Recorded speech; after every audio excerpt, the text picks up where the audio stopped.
नमस्कार, मैं Dawood. City news Muzaffarpur में आप तमाम दर्शकों का स्वागत है।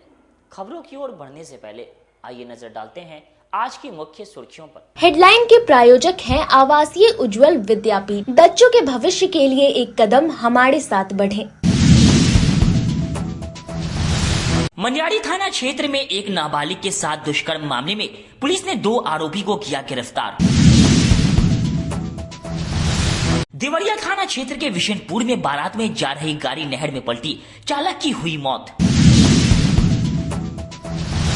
और सड़क पर आवारा कुत्ते को लाठी से मारकर घायल करने वाले व्यक्ति पर नगर थाने में हुआ एफआईआर दर्ज। तो ये थी आज की मुख्य सुर्खियां। अब खबरें विस्तार से। बिहार विश्वविद्यालय के गणित विभाग के एचओडी पर उपद्रवियों ने जानलेवा हमला कर घायल कर दिया। शुक्रवार को बिहार विश्वविद्यालय के गणित विभाग के विभाग अध्यक्ष के ऊपर अज्ञात उपद्रवियों द्वारा जानलेवा हमला किया गया। घायल अवस्था में विभाग अध्यक्ष डॉक्टर संजय कुमार को सदर अस्पताल में ले जाया गया, जहां प्राथमिक उपचार के बाद वह खतरे से बाहर बताए जा रहे हैं।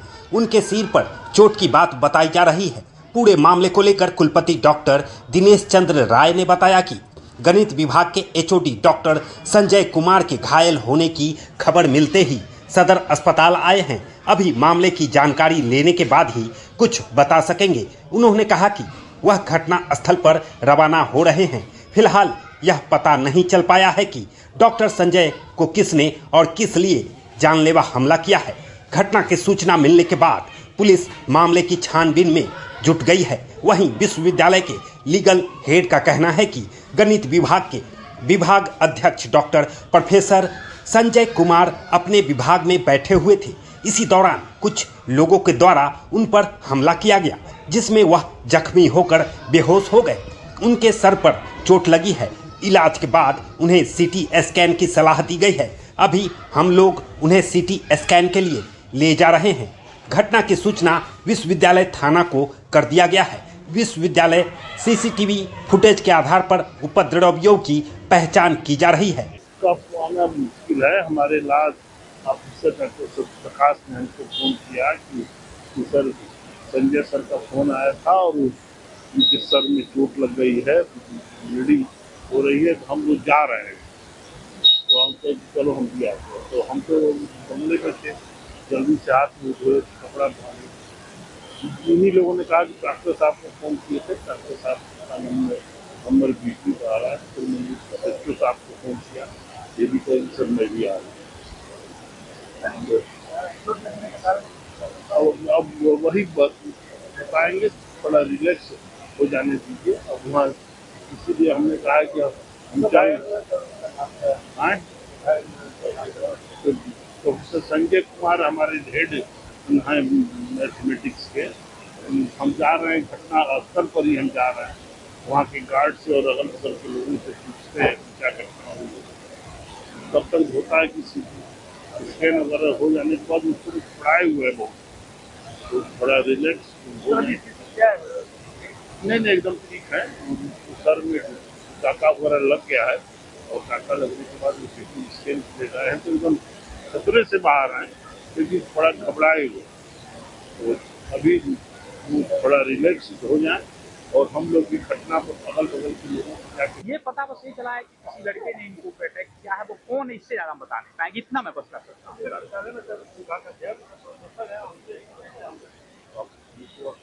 पुलिस प्रशासन का नहीं कोई। मनियारी थाना क्षेत्र के एक गांव में नाबालिग के साथ सामूहिक दुष्कर्म मामले में पुलिस ने 2 आरोपी को गिरफ्तार कर लिया। मुजफ्फरपुर जिले के मनियारी थाना क्षेत्र के एक गांव में किशोरी को घर से बुलाकर प्रेमी ने अपने 5 दोस्तों के साथ मिलकर सामूहिक दुष्कर्म की घटना को अंजाम दिया है। आरोपितों ने इस घटना का वीडियो भी बना लिया और किशोरी को घटना की जानकारी देने पर वीडियो को इंटरनेट मीडिया पर प्रसारित कर देने की धमकी दी। मामला प्रकाश में आने के बाद मनियारी थाने की पुलिस ने वरीय पुलिस अधिकारियों को अवगत कराया। इसके बाद ग्रामीण एसपी विद्यासागर, एसडीपीओ 2 और एफएसएल की टीम मौके पर पहुंचकर जांच की। पूरे मामले को लेकर पीड़िता किशोरी की मां ने मनियारी थाने में प्राथमिकी दर्ज कराई है। पुलिस ने त्वरित कार्रवाई करते हुए 2 नामजद आरोपित प्रेमी विपिन और उसके दोस्त विकास को गिरफ्तार कर लिया है। अन्य आरोपित घर से फरार बताए जा रहे हैं। ग्रामीण एसपी विद्यासागर ने बताया कि मामले में प्राथमिकी दर्ज कर ली गई है। 2 आरोपितों को पकड़ा गया है। शुक्रवार को मेडिकल जांच के बाद किशोरी का बयान कोर्ट में दर्ज कराया जाएगा। 1 मार्च को पीड़िता की मां बड़ी बेटी के इलाज को लेकर कच्ची पक्की के एक अस्पताल में थी। घर पर पीड़िता अकेले थी। घर में किसी पुरुष सदस्य के न होने और किशोरी को अकेले देख उसका प्रेमी उससे मिलने पहुंचा और घर के पीछे ले जाकर अपने दोस्तों की मदद से बंधक बना लिया और पिटाई की।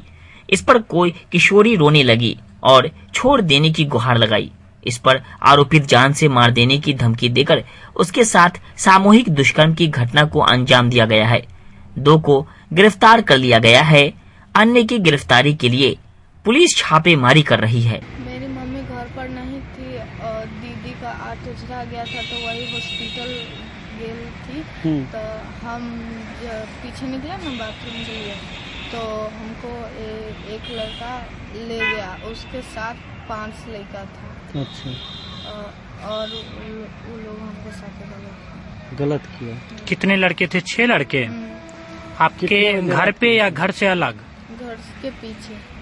क्या कैसा जंगल उंगल था क्या? हाँ। मकई के खेत वगैरह था या क्या था? मकई के खेत के बगल में। तो कितने घंटे के बाद वहाँ से तुम कैसे आई? 1.5 घंटे के बाद। हमको होश नहीं था, हम कैसे भी गिरते पड़ते हुए चले। आपके साथ मारपीट भी की गई थी? हाँ, हमको धमकी भी दिया था। क्या धमकी दिया था? मार देंगे किसी को बता के, तो वीडियो भी रिकॉर्ड करना। अच्छा, वीडियो भी बना रहे थे? हम मोबाइल को हाथ से अपना गिरा दिए थे, फिर भी उठाकर वीडियो बना लिए और बोले कि जान से मार देंगे।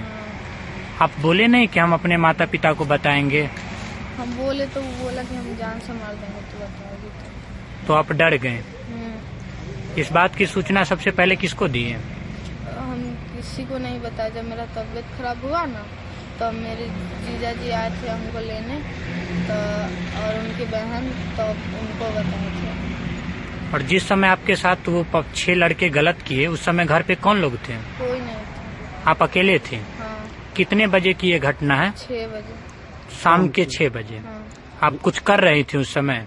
हम पीछे गए थे बाथरूम। शौचालय के लिए निकली थी। उसी बीच वो लड़का आ गया।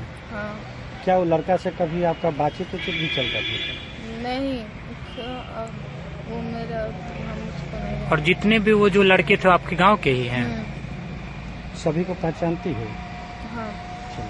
एक चीज बताइए, इस मामले में आपको घटना 1 तारीख को हुई और थाना में आवेदन आज दी है, कारण क्या था? भैया नहीं थे। अच्छा। कहाँ रहते हैं भैया? आसाम। तो वो जब आए हैं उसके बाद आप थाने पर आए? क्या आपके पिताजी नहीं हैं? नहीं, मेरे पिताजी नहीं। कितने? मेरे पिताजी दिसंबर तो 11वां महीना में डेट कर गए थे, अक्टूबर में बड़े भैया। कितने भाई बहन हैं अभी आप? 2 भाई 2 बहन। कितने लोगों के साथ घर पे रहते हैं? अभी तो सिर्फ मम्मी और हम। अच्छा बाबू, तुम्हारे घर के पीछे एक सीसीटीवी कैमरा भी लगा हुआ है। हाँ। क्या उस वक्त लाइट जल रही थी सीसीटीवी कैमरा में? वो हरकत होगा? लाल कलर के सीसीटीवी कैमरा में लाइट जल रहा था। लाइट जल रहा था। हाँ। तो उसमें तो आ गया होगा, कैद हो गए होंगे सब। हाँ। अच्छा, उस समय पीछे का जो बल्ब आपके घर के पीछे लगा हुआ है वो जला हुआ था क्या? जल रहा था? हाँ। अच्छा, तो इसका मतलब आपकी जो भी आपके साथ घटना हुआ वो सीसीटीवी कैमरा में बर्दाश्त होगी। हाँ। जो लड़का उठा के ले गया। हाँ। तो क्या उस वक्त आप चिल्लाए नहीं थे? आवाज हम चिल्लाए थे पर मेरा मुंह जात दिया। मुंह बंद कर दिया। और आपको धमकी दिया था कि अगर किसी को बताए तो जान से मार दे। शाहपुर मरीचा गांव की ये घटना है और पंचायती की बात नहीं है। इसमें लड़की अपने माँ के साथ रहती थी। 1 मार्च की घटना है और लड़की अपने माँ के साथ रहती थी और जब उसने माँ को बताया तो माँ ने कहा कि भाई को आ जाने दो, तब हम लोग सोच समझ के प्राथमिकी दर्ज करवाएंगे। तो ये संज्ञान में, हम लोगों के संज्ञान में कल ये घटना आई थी। उसके बाद से हम लोग गए वहाँ पर, FSL की टीम भी ले गए वहाँ। हम लोगों ने 2 लोगों को गिरफ्तार भी किया है। विपिन और विकास की गिरफ्तारी हुई है। ये लोग उसी गांव के हैं और दबंग प्रवृत्ति के हैं ये लोग। बाकी भी जो नाम दिया हुआ है, नाम खोलना उचित नहीं लगता है, लेकिन जो भी नाम दिया हुआ है वो सबकी गिरफ्तारी हम लोग करेंगे और घटना सत्य है। मेडिकल वगैरह इसमें कुल 6 लोगों की संलिप्तता है और एक जो विपिन नाम का लड़का जो गिरफ्तार हुआ है उसी से हल्की फुल्की बातें होती थी लड़की की, और जिन बातों के जैसा कि आवेदन में दिया गया है कि उसी से मिलने के निमित्त लड़की बाथरूम के पास खड़ी थी, लेकिन तब तक उसके साथ और भी उसके 5 और भी दोस्त आ गए थे। और बगल में इसके घर के जस्ट पीछे ही एक बगीचा है जिसमें कुछ बांस भी लगे हुए हैं। वहीं पर सुनसान जगह पर उन्होंने घटना को अंजाम दिया है। बहुत ही विभत्स घटना है और हम लोग इसका मेडिकल भी कराए हैं। अभियुक्त जो 2 मिले हैं उनका भी मेडिकल हुआ है। एफएसएल की टीम ने भी कुछ प्रदर्श बटोरे हैं। इन सारे तथ्यों पर हम लोग इनको कड़ी से कड़ी सजा दिलवाएंगे। देवरिया थाना क्षेत्र के बिशनपुर गांव में बारात में जा रही गाड़ी नहर में गिरी, चालक की मौत हो गई। मुजफ्फरपुर जिले के देवरिया थाना क्षेत्र के बिशनपुर नहर का रेलिंग तोड़ते हुए बारात जा रही एक कार नहर में पलट गया है, जिसमें चालक की मौके पर ही मौत हो गई है। वहीं आधा दर्जन लोग घायल हो गए, जिसमें से 2 की हालत गंभीर है। मृतक की पहचान नीरज कुमार के रूप में हुई है। वह कार चालक है। गाड़ी में 6 लोग सवार थे। घटना की सूचना पर पुलिस मौके पर पहुंचकर मामले की छानबीन की, जिसके बाद शव को पोस्टमार्टम के लिए SKMCH भेज दिया गया है। घटना जिले के देवरिया थाना क्षेत्र के विशनपुर नहर का है, जहां गुरुवार की देर रात को कथैया थाना क्षेत्र के नवलपुर से छपरा बाराती जा रहा था। इसी दौरान अंधेरे की वजह से कार अनियंत्रित होकर विशनपुर नहर के रेलिंग तोड़ते हुए पलट गई। मौके पर चालक की मौत हो गई। वहीं कार में बैठे 2 लोग गंभीर रूप से जख्मी हो गए। घटना के बाद बड़ी संख्या में स्थानीय लोगों की भीड़ मौके पर जुट गई। लोगों ने घटना की सूचना पुलिस को दिया, जिसके बाद पुलिस मौके पर पहुंचकर घायल को आनन फानन में इलाज के लिए अस्पताल भेज दिया। पुलिस ने मृतक के शव को कार से बाहर निकाला, जिसके बाद पोस्टमार्टम के लिए भेज दिया है। पुलिस ने घटना की सूचना परिजन को दे दिया है। नहर में फंसे कार को पुलिस ने क्रेन की मदद से बाहर निकाला। ग्रामीण एसपी विद्यासागर ने बताया कि नहर में एक कार पलट गई है। सभी लोग बाराती जा रहे थे। इसी दौरान ये घटना हुई है। मौके पर चालक की मौत हो गई। शव को पोस्टमार्टम के लिए SKMCH भेज दिया है। कार सवार 2 की हालत गंभीर है, वहीं अन्य लोग ठीक हैं। की गाड़ी है वो गिर गई नहर में। क्या कुछ ये बीते रात्रि की घटना है। करीब 1:30 बजे की घटना है और देवरिया थाना अंतर्गत एकम्मा चौक के पास जो गंडक नहर पुल है वहीं पर ये घटना घटी है। किसी 2 गाड़ियों में कोई टक्कर नहीं हुई। मारुति स्विफ्ट से ये लोग जा रहे थे। डोरी छपरा कथैया के अंतर्गत डोरी छपरा गांव से बारात छपरा जिला जा रही थी। वहीं पर एकम्मा चौक के पास ही नहर का जो पिलर होता है रोड पर, उससे टकरा करके और ये गाड़ी नहर में चली गई। एक व्यक्ति का देहांत भी हो गया है, जो नीरज कुमार है, डोरी छपरा के ही रहने वाले, कथैया थाना अंतर्गत। हाँ, और उनको पहले इलाज के लिए SKMCH भेजा गया था। रास्ते में ही उनकी मृत्यु हो गई, तो पोस्टमार्टम भी हो रहा है SKMCH में। कितने लोग गाड़ी में सवार थे? गाड़ी में 6 लोग सवार थे, जिसमें से कि सभी सारे के सारे ही घायल हैं, लेकिन बाकी लोग खतरे से बाहर बताया जा रहा है। दुर्घटना का कारण तो पता नहीं चल पाया है, लेकिन तो अनुसंधान से पता चल पाएगा। अत्यधिक यात्रियों की भीड़ को देखते हुए रेल प्रशासन ने होली को लेकर 2 विशेष ट्रेन चलाने की घोषणा। होली पर यात्रियों की अतिरिक्त भीड़ को देखते हुए मुजफ्फरपुर के रास्ते 2 होली स्पेशल ट्रेनों का परिचालन रेलवे की ओर से किया जाएगा। इसके तहत गुरुवार यानी 6 मार्च को गोमती नगर से गोमती नगर मालदा टाउन 1 वे स्पेशल 05084 खुलेगी। यह ट्रेन बाराबंकी, गोंडा, गोरखपुर, नरकटियागंज, बापूधाम मोतिहारी, मुजफ्फरपुर और भागलपुर के रास्ते मालदा टाउन जाएगी। 7 मार्च को गोमती नगर भागलपुर 1 वे स्पेशल 05086 गोमती नगर से खुलेगी और गोरखपुर नरकटियागंज, मुजफ्फरपुर, बरौनी होकर भागलपुर पहुंचेगी। कांटी थाना क्षेत्र के बघी गांव की नदी में एक युवक का शव तैरता मिलने से पूरे इलाके में हड़कंप मच गई। मुजफ्फरपुर जिले के कांटी थाना क्षेत्र के बगाही गांव के किनारे बूढ़ी गंडक नदी में एक युवक का शव मिलने से सनसनी फैल गई। मामले की जानकारी के बाद मौके पर स्थानीय लोगों की भीड़ उमड़ पड़ी। इस दौरान में मृतक की पहचान पूर्वी चंपारण जिले के चकिया निवासी विनोद सहनी के रूप में हुई है। मृतक का ससुराल बगाही गांव में है। कल वो अपने ससुराल आया ही था। मामले की सूचना के बाद मौके पर पहुंची पुलिस शव को कब्जे में लेकर पोस्टमार्टम कराए जाने के लिए मेडिकल कॉलेज भेज मामले की जांच में जुट गई है। इस मामले में परिजन कुछ भी बताने से इनकार कर रहे हैं। वहीं पूरे मामले को लेकर ग्रामीण एसपी विद्यासागर ने बताया कि एक व्यक्ति का शव नदी के किनारे तैरता हुआ मिला है। स्थानीय लोगों की सूचना पर पुलिस मौके पर पहुंचकर जांच पड़ताल कर रही है। मृतक पूर्वी चंपारण जिले के चकिया का रहने वाला है और उसका ससुराल कांटी थाना क्षेत्र के बगाही गांव में ही है। वह अपने ससुराल आया हुआ था। आशंका है कि परिवार में कलह की वजह से उसने सुसाइड किया है या फिर हत्या कर शव को नदी में फेंका गया भी हो सकता है।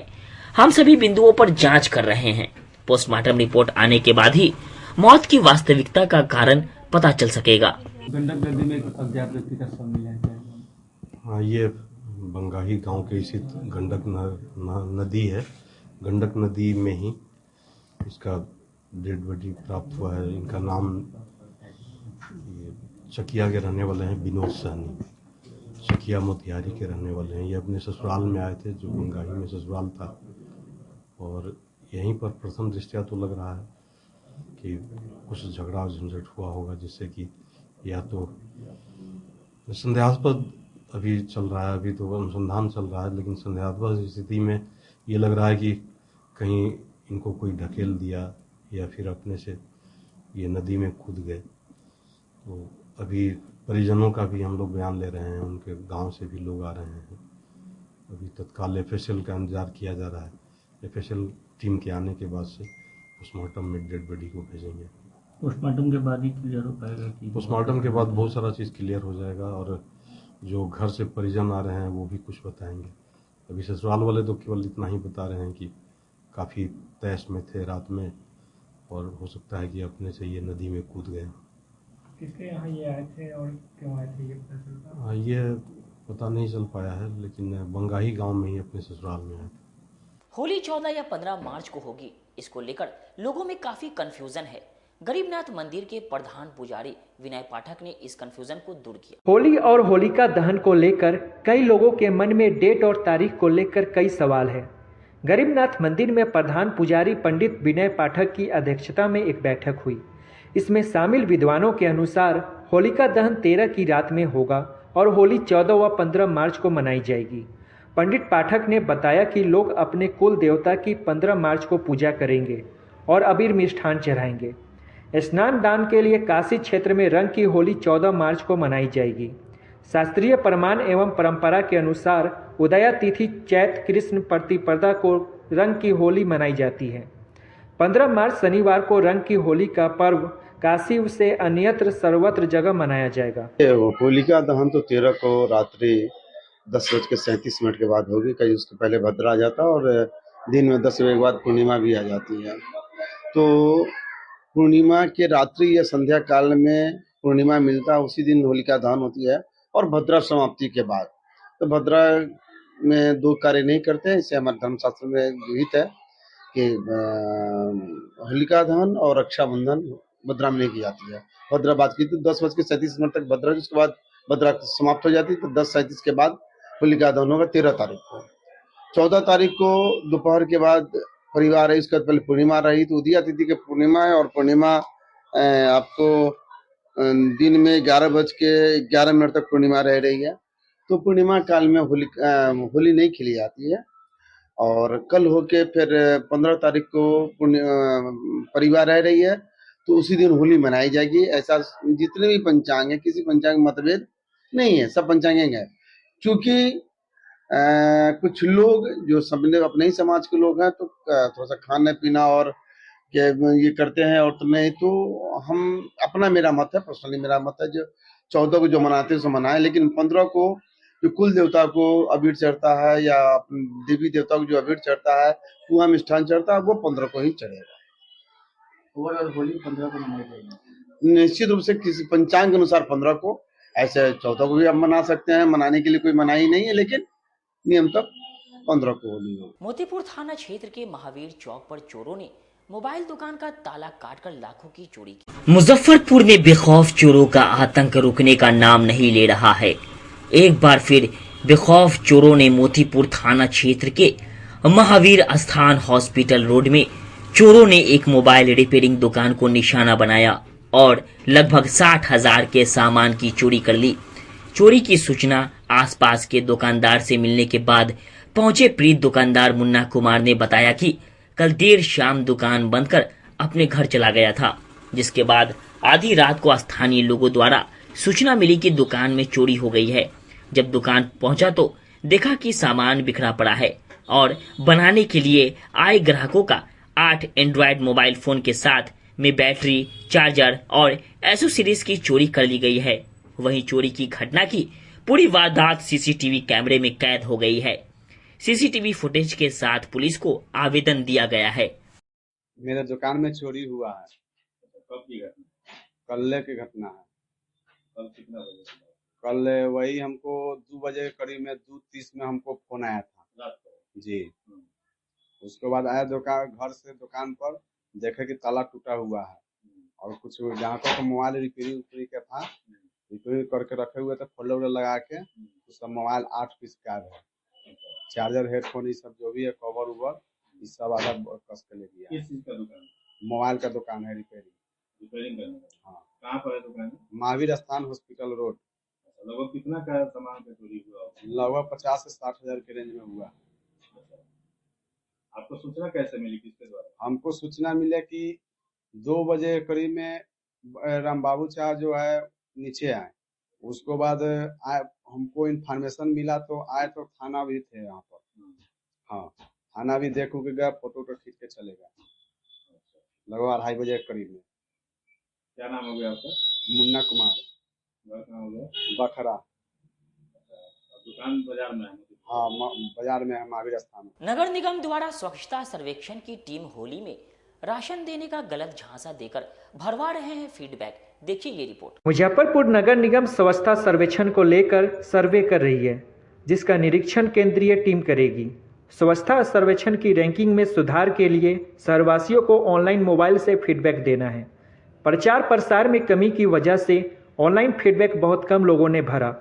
पूर्व मेयर सुरेश कुमार का आरोप है कि DNULM के वॉलंटियर भ्रम फैला रहे हैं, फर्जीवाड़ा कर रहे हैं। उनके वार्ड नंबर 3 में होली में अतिरिक्त राशन मिलने का झांसा देकर गरीब व अनपढ़ लोगों के मोबाइल से फीडबैक भरा जा रहा है। इससे निगम के साथ सरकार की भी बदनामी होगी। निगम प्रशासन इसकी जांच करा सकता है।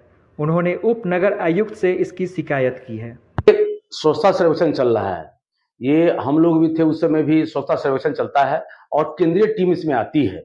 और मुजफ्फरपुर शहर में साल भर में क्या हुआ, सफाई व्यवस्था, शौचालय व्यवस्था, बहुत सारी चीज को लोग देखता है और फीडबैक लेता है। उसी का वही काम नगर निगम का है। नगर निगम को टास्क दी जाती है कि भाई आप स्वच्छता सर्वेक्षण करवाइए। नगर निगम अपना भार जो है सो टाल देता है, जो DNULM जो NGO है उस पर टाल देता है। NGO जो महिला लोग है, जो पढ़ी लिखी नहीं है, जो डेली बेसिस पे काम करती है, उन लोग को सिखाया जाता है नगर निगम की तरफ से कि तुम लोग जाओ और स्वच्छता सर्वेक्षण करो और कोशिश करो बहुत से ज्यादा फीडबैक लाने का। वो महिला लोग क्या कर रही है, जितने भी शहर में गरीब गुरबा, रिक्शा चालक, ठेला चालक है, उसको पकड़ के, उसको बुला के, पुल्हा के और कहता है कि तो होली में राशन तुमको मिलेगा और नाम लिखवाओ, और नाम लिखवा के उसका मोबाइल ले रहा है। अब मोबाइल लेके अपने से फीडबैक दे रहा है। ये बहुत ही गलत बात है। मैंने माननीय नगर महोदय को मैं पत्र लिख रहा हूं इस पर, चूंकि ये पूरे शहर में हो रहा है। इससे होगा क्या, स्वच्छता सर्वेक्षण का जो मापदंड है, मान लीजिए शौचालय मुजफ्फरपुर में जो स्थिति आप देख ही रहे हैं, सफाई की स्थिति देख ही रहे हैं, सारी स्थिति शहर जनता भी देख रही है कि क्या स्थिति शहर की बना दिया गया है नगर निगम के द्वारा। लेकिन स्वच्छता सर्वेक्षण के नाम पे वहां पर जितना मोबाइल जितना लोग लेगा, सब में अच्छा अंक देकर भेजेगा और उसे स्वच्छता सर्वेक्षण का जो है सो उस पर जो है सो शहर का नाम बदनामी होगी इससे। तो मैं नगर निगम को कहना चाहता हूँ ये सब खेल बंद करें, स्वच्छता सर्वेक्षण नाम पर ये गंदा खेल नहीं करें। और नगरायुक्त महोदय आप अविलंब जो कार्यरत महिला है, पूजा कुमारी नाम की महिला है, वो और उसका टीम है, ये लोग ये सब काम कर रहा है, उसको अविलंब नगर निगम से बर्खास्त करें। नगर निगम राशन देता है क्या? नगर निगम राशन देने की बात ही नहीं है। आज तक कभी सुना है आपने कि होली में नगर निगम या दीपावली में नगर निगम राशन देती है? ये झूठ मूठ को जनता को बरगलाने के लिए ये काम किया जा रहा है। उसी के नाम पर उससे मोबाइल ले ले और स्वच्छता सर्वेक्षण का हम लोग अंक बढ़िया से बढ़िया दे। मैं शहरवासियों से ये अपील करूंगा कि आप लोग इस तरह का कोई भी नगर निगम आदमी या महिला है उसको अपना मोबाइल न दे। मोबाइल दीजिएगा धोखाधड़ी भी हो सकता है। ऑनलाइन फ्रॉड भी काफी आजकल चल रहा है। जी हाँ, सरकार विभिन्न प्रकार के कदम भी उठाती है। जी आप देख रहे हैं ऑनलाइन फ्रॉड भी चल रहा है। सड़क पर आवारा कुत्ते को लाठी मारकर घायल करने वाले व्यक्ति पर नगर थाने में एफआईआर दर्ज हुआ। अगर आप आदतन सड़क किनारे आवारा पशुओं को छेड़ते या मारते हैं तब यह खबर आपके काम की है। आप सतर्क हो जाइए। आप पर पशु अत्याचार अधिनियम के तहत मुकदमा भी दर्ज हो सकता है। आज हम आपको कुछ ऐसे ही खबर बताने जा रहे हैं। बिहार के मुजफ्फरपुर जिले में आवारा कुत्ते को लाठी से पीटकर घायल करने वाले पर नगर थाना में पशु क्रूरता अधिनियम के तहत मुकदमा दर्ज कराया गया है। आरोपी पुलिस विभाग से जुड़ा था और रिटायर्ड होने के बाद वर्तमान में शहर में ही मकान बनाकर रहता है। दरअसल मुजफ्फरपुर के नई बाजार सब्जी मंडी में कुछ आवारा कुत्ते घूम रहे थे। वहां के फुटपाथी दुकानदार उन कुत्तों को भगाने का प्रयास कर रहे थे। इसी बीच अचानक एक व्यक्ति हाथ में लाठी लेते हुए आता है और एक कुत्ते को बेरहमी के साथ 2 लाठी मारता है, जिससे कुत्ता गंभीर रूप से घायल हो जाता है। स्थानीय दुकानदार लाठी चलाने वाले व्यक्ति का विरोध करते हैं। संयोगवश पास के मकान में लगे सीसीटीवी में कुत्ते को मारने की पूरी घटना कैद हो गई। उसी मकान में लगे सीसीटीवी के आधार पर जिला के सामाजिक कार्यकर्ता और प्रगतिवादी फाउंडेशन के सदस्य विशाल मोहन और केशव तरुण ने मुजफ्फरपुर के नगर थाना में कुत्ते को मारने वाले के विरुद्ध एफआईआर दर्ज कराई है। प्रगतिवादी फाउंडेशन के विशाल मोहन ने बताया कि कल नई बाजार इलाके के सब्जी मंडी के पास का एक वीडियो वायरल हुआ था, जिसमें एक आदमी कुत्ते को बेरहमी से मार रहा था। हम लोगों द्वारा उस बेजुबान का इलाज करवाया जा रहा है। फिलहाल उसकी स्थिति ठीक है। वर्तमान में हम सभी नगर डीएसपी से मिलने आए हैं और डीएसपी ने कार्रवाई करने का आश्वासन भी दिया है। वहीं केशव तरुण का कहना है कि ऐसे व्यक्ति पर कार्रवाई जरूर होनी चाहिए, जिससे आगे से कोई इस तरह की हरकत ना करे। मामला ये है कि कल एक वीडियो वायरल हो रही थी बहुत तेजी से सोशल मीडिया पर, और उस वीडियो में नगर थाना क्षेत्र के नई बाजार में सब्जी मंडी के पास एक व्यक्ति बुरी तरीके से कुत्ते को मार रहा था और उसे मारने की हद तक मार रहा था। बहुत ब्लीडिंग हुई, सर में नाक में सब जगह चोट लगी और कुत्ता मन नहीं मार रहा था। वो लोकल लोगों के स्थानीय लोगों के इंटरफेरेंस के कारण कुत्ते की जान बचाई जा सकी और अभी कुत्ते की स्थिति ठीक है। तो हमारा यहाँ आने का मुद्दा यही था कि हम पहले भी करते आ रहे हैं जानवरों के प्रति अपना कार्य जो करते आ रहे हैं हम लोग, और अभी भी हमारा है कि उनकी हक की लड़ाई के लिए कि उस व्यक्ति पर केस किया जाए। उनके बारे में पता चला और एक हम आवेदन दिया है और मैडम डीएसपी ने आश्वासन दिया कि केस होगा और बीएनएस जो भारतीय न्याय संहिता के 325 एक्ट है उसके अंतर्गत ठोस कार्रवाई की जाए। साथ ही पीसी एक्ट के अंदर 1960 के अंदर भी कार्रवाई की जाए ताकि जल्द से जल्द उसे पकड़ा जा सके और दोषी जो है उस पर कार्रवाई की जा सके। बाकी कुत्ते की कंडीशन अभी अच्छी है, उसको हम लोग मॉनिटर कर रहे हैं, हम लोग गाइड कर रहे हैं। कल जो घटना घटी उसके बाद से हम लोग उस समय तो उसके नाक से, आंख से और सर से खून आ रहा था, लेकिन जो वहाँ के लोकल से स्थानीय जो उनको खाना देते थे उनका बहुत बड़ा योगदान रहा है। उनके इंटरफेरेंस के कारण कुत्ते की जान बची है। ऐसा है कि एक सोशल मीडिया पे वीडियो वायरल हुआ था कि एक स्ट्रीट डॉग को एक राहगीर के द्वारा मारा जा रहा था बांस के द्वारा। ऐसा प्रतीत हो रहा था कि उस वीडियो के माध्यम से उसे जान से मारने की कोशिश की गई थी, जिसका बीच बचाव वहां के स्थानीय नागरिक लोग किए जो उसको खाना खिलाते हैं। तो स्थिति ये थी कि हम लोगों को ऐसा लगा कि और ऐसी और भी शिकायतें कुछ आ रही थी कि लोग प्रताड़ित कर रहे हैं जानवरों को, स्ट्रीट डॉग को। तो हमारा ये उद्देश्य है कि अभी आकर के थाना में डीएसपी मैम से हमने बात किया है कि इस पे कठोर कार्रवाई की जाए और एक सोसाइटी में, समाज में एक संदेश दिया जाए ताकि जीव जंतुओं पर जो ये अत्याचार जो हो रहा है, जो अमानवीय जो प्रवृत्ति जो की जा रही है, उस पर रोकथाम हो। और मेरा निवेदन भी है इस वीडियो के माध्यम से, इस न्यूज के माध्यम से सभी लोगों से कि कृपया जीव जंतु को जहाँ तक हो कुछ खाना खिला सकते तो खिला दीजिए, लेकिन उस पर कोई गलत मारपीट या फिर उसके साथ कुछ गलत कार्य नहीं करें।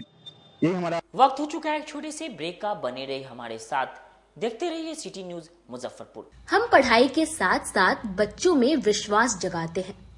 Christ Jyoti international school based on CBSE curriculum with coeducation, nursery से +2 के छात्रों के लिए प्रत्येक विषयों के लिए अनुभवी शिक्षकों का समूह है। 5 एकड़ में फैला यह स्कूल बच्चों के बेहतर भविष्य बनाने में सक्षम है।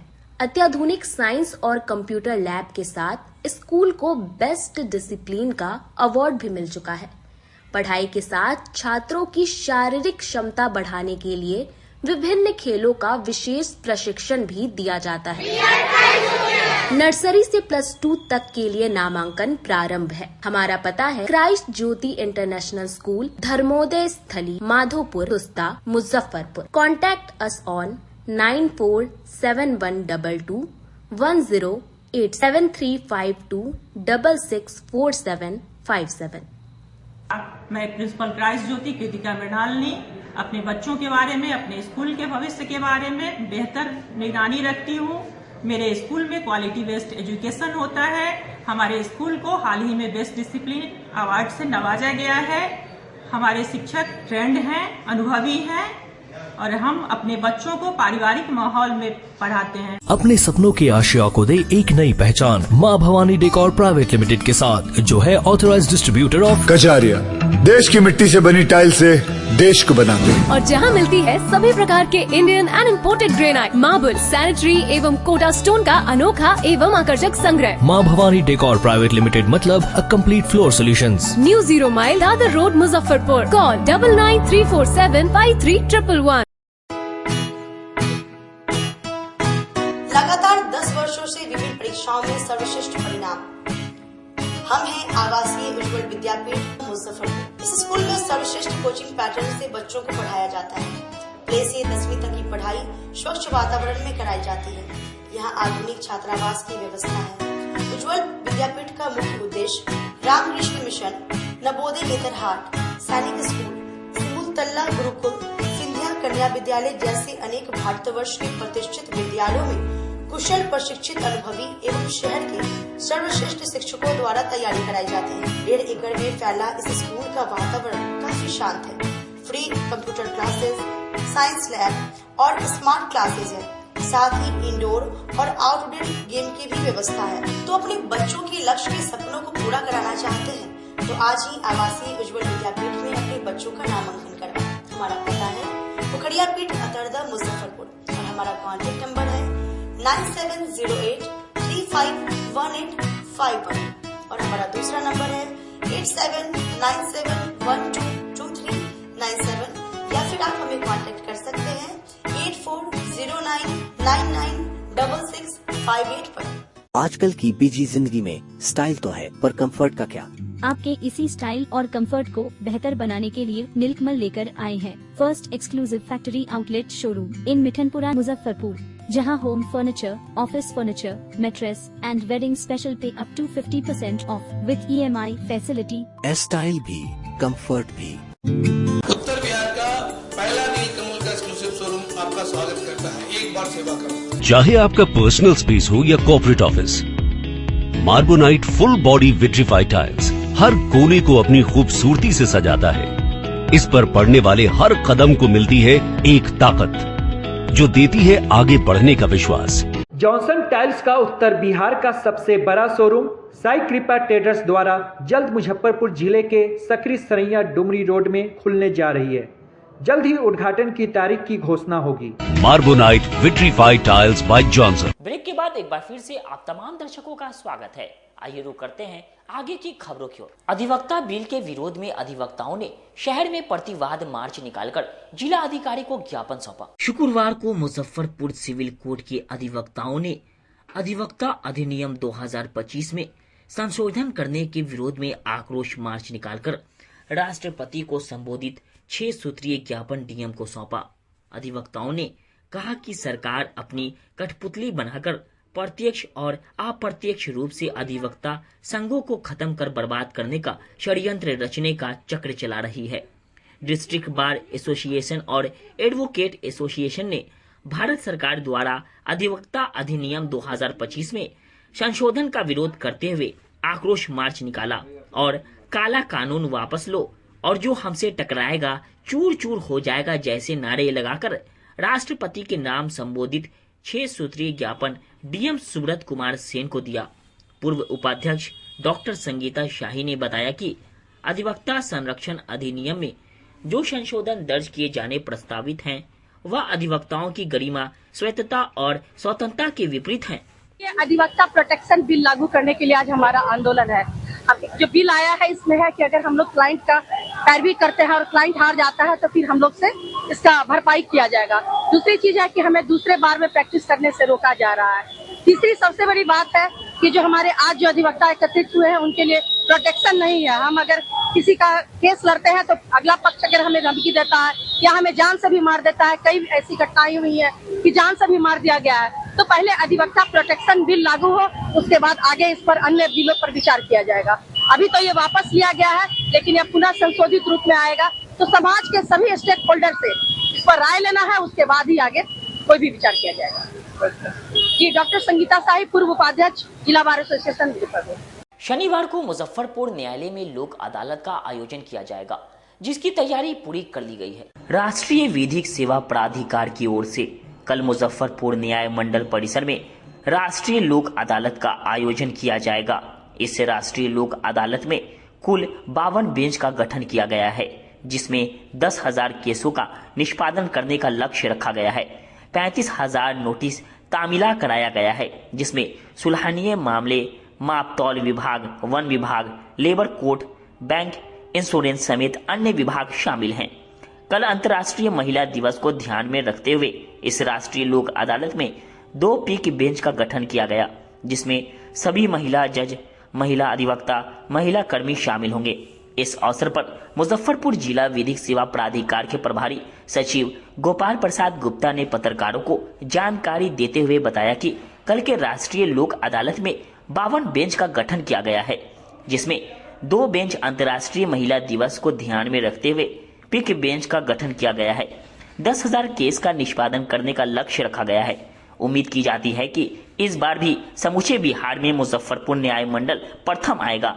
कल राष्ट्रीय लोक अदालत दिनांक 8 मार्च 2025 को है, जिसके लिए मुजफ्फरपुर न्याय मंडल पूरी तरह से तैयार है और हम लोगों ने 52 बेंचों का गठन किया है, जिसमें से 2 बेंच जो है वो पिंक बेंच है, जिसमें जज, एडवोकेट, पेशकार और प्यून सारी की सारी महिला ही हैं। और वो जो है वो इंटरनेशनल वुमेंस डे पे हमने डेडिकेट किया है, महिलाओं को लेकर ही बेंच बनाया है। और ये महिलाएं ऐसा नहीं है कि हम लोग पहली बार बना रहे हैं, बल्कि सभी अस्थाई महिला हैं उस कोर्ट में। जो पेशकार हैं वो परमानेंट पेशकार हैं, जो जज हैं वो परमानेंट जज हैं और जो प्यून है वो परमानेंट महिला प्यून ही है। कितने लोगों को नोटिस तामीला कराया गया, इस बार कितने मामलों का निपटारा होने की उम्मीद है? क्योंकि लगातार मुजफ्फरपुर न्याय मंडल प्रथम आता रहा है। जी, इस लोक अदालत में हम लोगों ने 10,000 केसेस को निष्पादित करने का लक्ष्य रखा है, जिसमें लिटिगेशन और प्री लिटिगेशन केस दोनों होंगे। हमने 35,000 नोटिसेस का तामीला करवाया है और हम उम्मीद करते हैं कि हम बड़े पैमाने पर केसेस का निष्पादन इसमें करेंगे और हम पिछले बार से ज़्यादा अच्छा करेंगे। किस किस प्रकार के मामले मतलब कि उसको संज्ञान में रखा गया? इस लोक अदालत में जो क्रिमिनल कंपाउंडेबल केसेस हैं, यानी कि ऐसे क्रिमिनल केसेस जिसमें सुलह परमिशिबल है, तो सुलह के आधार पर, संधि के आधार पर लोक अदालत में डिस्पोजल है। तो जितने भी कोर्ट में केसेज है जिसमें भी सुलह संभव है, सारे मैटर हैं। माप तौल वाले मैटर हैं, फॉरेस्ट डिपार्टमेंट के मैटर हैं, लेबर कोर्ट से रिलेटेड मैटर हैं और उसके साथ प्री लिटिगेशन केसेस, बैंक के वसूली से रिलेटेड केसेज हैं, इंश्योरेंस क्लेम से रिलेटेड केसेज हैं और जितने भी तमाम प्रकार के केसेज हैं सारे इसमें लोक अदालत में सम्मिलित हैं। इस बार भी प्रथम आने की संभावना है? बिल्कुल बिल्कुल। हम लोग माननीय प्रधान जिला जज महोदया सुश्री श्वेता सिंह जी के नेतृत्व में इस बार भी मुजफ्फरपुर पहले से बहुत अच्छा प्रदर्शन करने वाला है और हम लोग निश्चित तौर पे हर बार की भांति इस बार भी अपना अव्वल प्रदर्शन करेंगे। कितना बेंच बनाया? टोटल 52 बेंच बनाया गया है, जिसमें से 2 बेंच केवल महिलाओं का पिंक बेंच है, महिलाओं के लिए डेडिकेटेड बेंच है। अंतर्राष्ट्रीय महिला दिवस की पूर्व संध्या पर अधिवक्ता विकास मंच की ओर से कार्यक्रम का आयोजन किया गया। अंतर्राष्ट्रीय महिला दिवस की पूर्व संध्या पर मुजफ्फरपुर समाहरणालय सभागार में अधिवक्ता विकास मंच की ओर से कार्यक्रम का आयोजन किया गया, जिसमें काफी संख्या में महिला अधिवक्ता और महिला जज शामिल हुए। कार्यक्रम का उद्घाटन मुजफ्फरपुर न्याय मंडल के प्रधान जिला एवं सत्र न्यायाधीश श्वेता सिंह ने मुख्य अतिथि के रूप में किया। कार्यक्रम में महिला अधिवक्ता और महिला जजों ने महिला सशक्तिकरण पर विशेष रूप से प्रकाश डालते हुए अपने अधिकार के प्रति सजग रहने पर बल दिया। इस अवसर पर अधिवक्ता विकास मंच के अध्यक्ष श्वेता ठाकुर ने पत्रकारों को जानकारी देते हुए बताया कि महिलाओं का संघर्ष अभी खत्म नहीं हुआ है। न्यायपालिका और वकालत में महिलाओं की संख्या बढ़ी है। सकारात्मक सोच के साथ एक दूसरे का हाथ पकड़ते हुए संघर्ष कर आगे बढ़ाने की जरूरत है। अंतर्राष्ट्रीय महिला दिवस के शुभ अवसर पर आज हम लोगों ने जिला सभागार में एक आयोजन प्रस्तुत किया है और उस आयोजन में हमारी चीफ गेस्ट में हमारी प्रिंसिपल और सेशन जज श्री श्वेता सिंह मैम थी, उनके और गोपाल सर और उनके साथ और भी महिला पदाधिकारी गण आई थी। और आज के कार्यक्रम से बहुत ज़्यादा ही हम महिलाओं का मनोबल बढ़ता है और जो श्वेता सिंह मैम के शब्द आज हम लोगों को सुनने मिले हैं कि ऐसे तो हम लोग बोलते आ रहे नारी तू नारायणी, तो अब इस युग में भी आकर के उन्होंने एक स्पष्ट की है स्थिति। वो उनका बोलना हुआ कि हम सब आगे जरूर बढ़ चुके हैं, लग रहा है हम लोग विकसित हो गए हैं, विकसित समाज में है, लेकिन महिलाओं का संघर्ष अभी भी खत्म नहीं हुआ है। तो हम लोगों को अभी भी मेहनत करनी है, संघर्ष करना है और अपने जीवन में आगे बढ़ना है। इसके लिए सकारात्मक सोच रखते हुए एक दूसरे का हाथ पकड़ते हुए आगे बढ़ना है। जुडिशियरी के क्षेत्र में और खासकर अधिवक्ता महिला अधिवक्ता के क्षेत्र में पहले से काफी लोगों की संख्या बढ़ी है, यही तो मतलब क्या कहना चाहेंगे? एक पुरानी मानसिकता ये थी कि जुडिशियरी में महिला न आवे, लेकिन धीरे धीरे ऐसा होता है कि जो सच्चाई होती है, जो सही स्थिति होती है, वो समय उसको खुद ही सामने ला देता है। तो धीरे धीरे महिलाएं इस क्षेत्र में आने लगी, संघर्ष भी किया है हमसे पहले वाली महिलाओं ने और अभी भी हम लोग भी कर रहे हैं। ऐसा है कि सारा चीज मुझे लगता है कि वो मानसिकता का है। अगर आप सकारात्मक सोच रख रहे हैं और अपनी दिशा को सही चल रहे हैं, परेशानियां जरूर आएंगी लेकिन सफलता जरूर मिलती है। तो मैं वही बोलूंगी कि जुडिशियरी। कलेक्ट्रेट परिसर में बोचाहा के ग्रामीणों ने अपनी विभिन्न मांगों को लेकर 1 दिवसीय धरना दिया। संत गुरु संत शिरोमणि गुरु रविदास के नाम पर बोचाहा प्रखंड अंतर्गत बिहार सरकार के द्वारा आश्रम हेतु जमीन आवंटित करने, ममता दीदी का मानदेय तय करते हुए डिलीवरी पर पेमेंट का सिस्टम समाप्त करने, बोचाहा प्रखंड परिसर में अग्निशमन शाखा के स्थापना करने, SC/ST के छात्र छात्राओं को उचित शिक्षा हेतु फुल स्कॉलरशिप बहाल करने सहित 8 सूत्री मांगों को लेकर शुक्रवार को रविदास महासभा के द्वारा मुजफ्फरपुर समाहरणालय स्थित धरना स्थल पर 1 दिवसीय धरना दिया गया। महासभा के अध्यक्ष सुरेश कुमार उर्फ भोला ने कहा कि धरना के माध्यम से अपनी मांगों को बिहार सरकार तक पहुंचा रहे हैं। अगर हमारी मांगों पर जल्दी विचार नहीं किया गया तो हम लोग आगे चरणबद्ध आंदोलन करेंगे। हम लोग जिन मांगों को लेकर धरना कर रहे हैं और जो रविदास महासभा प्रखंड बोचाहा द्वारा 23 फरवरी 2025 को जयंती मनाई गई है बोचाहा ब्लॉक। वहाँ कार्यक्रम के माध्यम से हम लोग 11 सूत्री मांग का घोषणा की। तो तय हुआ कि भाई जो मांग किया गया है सरकार से, भारत सरकार और राज्य सरकार दोनों से, उन तक बात पहुंचाने का माध्यम क्या है। तो हम लोगों ने चुना कि भाई जिलाधिकारी मुजफ्फरपुर द्वारा अपनी बात को वहां तक पहुंचाई जाए। तो 11 सूत्री मांग जो है वो इस प्रकार है। पटना मुख्यमंत्री पटना से जो बिहार से जो मांग है, सतगुरु संत शिरोमणि रविदास महाराज के नाम पर बोचाहा प्रखंड के अंतर्गत बिहार सरकार आश्रम हेतु जमीन आवंटित करे। दूसरा जो मांग है ममता दीदी का मानदेय तय हो, डिलीवरी पर पेमेंट का सिस्टम समाप्त हो। तीसरा है बोचहा प्रखंड परिसर में अग्निशामक शाखा के स्थापना हो। चौथा है SC/ST के छात्र छात्राओं को उच्च शिक्षा हेतु फुल स्कॉलरशिप बहाल हो। पांचवा है स्टूडेंट क्रेडिट कार्ड द्वारा शिक्षा लोन को बिहार सरकार 4 लाख से बढ़ाकर 8 लाख करे। छठा है अनुसूचित जाति के परिवार में लड़की के जन्म पर विवाह हेतु सरकार 5 लाख रुपया फिक्स करे। सातवां है जनसंख्या को देखते हुए सरकार प्रखंड PHC बोचहा को अपग्रेड करके सदर अस्पताल का दर्जा दे एवं पंचायत में PHC जैसा अस्पताल हो।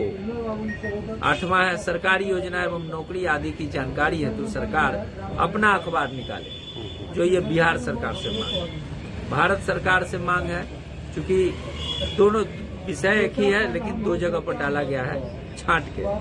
भारत में पुनः चमार रेजिमेंट की स्थापना हो या जाति आधारित जो भी रेजिमेंट है उसको बंद किया है। दूसरा है पूरे देश में मसालेदार आदि शराब ठेका बंद हो, सिर्फ अंग्रेजी सरकारी शराब की दुकान हो जिसके आवंटन में आरक्षण लागू।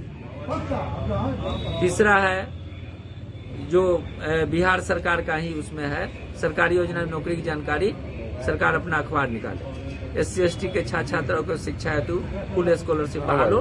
अनुसूचित जाति के परिवार के विवाह हेतु लड़की के जन्म पर विवाह हेतु 5 लाख रुपया फिक्स करे। तो ये 11 सूत्री मांग है जो बिहार सरकार और केंद्र सरकार दोनों से मांग की है हम लोग। चूंकि इसमें सबसे बड़ा मांग जो है जो बोचहा के लिए जो हम लोग उठाए हैं, एक तो आश्रम का जमीन आवंटन और दूसरा होता क्या है कि जब गांव टोला में गरीब घर के लोग के घर में आग लगता है तो यहाँ मुख्यालय में यहाँ है, हाँ, यहाँ अग्निशामक का मुख्यालय, यहाँ से जाते जाते कभी टावर पर गाड़ी फंसता है, कभी अखाड़ा घाट पुल पर फंसता है, कभी 0 माइल पर फंसता है, जिसका कारण होता है कि एक घर का आग जो है सो 14 को घर को जला देता है। वहाँ मुख्यालय रहेगा, वहाँ 4 टैंकर पानी भरा रहेगा तो वहाँ पर जो है कि ना सो तुरंत कवर कैप्चर किया जा सकता है और क्षति को कम किया जा सकता है। तो ये हम लोग का जो है सो एक, चूंकि जनता इससे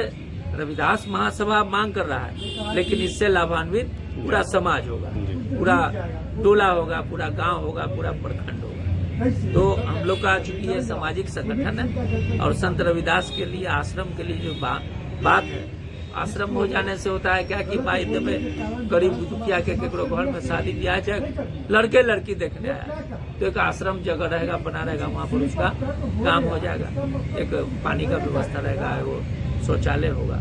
MSME मुजफ्फरपुर द्वारा 1 दिवसीय वर्कशॉप का आयोजन किया गया। भारत सरकार के सूक्ष्म, लघु और मध्यम उद्यम मंत्रालय द्वारा मुजफ्फरपुर में 1 दिवसीय राष्ट्रीय वर्कशॉप सह seminar on procurement and marketing support scheme पर कार्यक्रम आयोजित किया गया। कार्यक्रम का उद्घाटन तिरहुत प्रमंडल के आयुक्त सर्वानंद एम ने दीप प्रज्वलित कर किया। इस कार्यक्रम का उद्देश्य मंत्रालय के नीतियों योजनाओं से MSME लाभार्थी को अवगत कराना है। इस अवसर पर MSME से जुड़े जिसमें काफ़ी संख्या में महिला पुरुष उद्यमी शामिल होने के अलावे उनके संघों के अध्यक्ष, उद्योग विभाग के कार्यालयों के प्रमुख, CPSE, RBI के क्षेत्रीय निदेशक और लगभग 150 प्रतिभागियों ने उत्साहपूर्वक भाग लिया।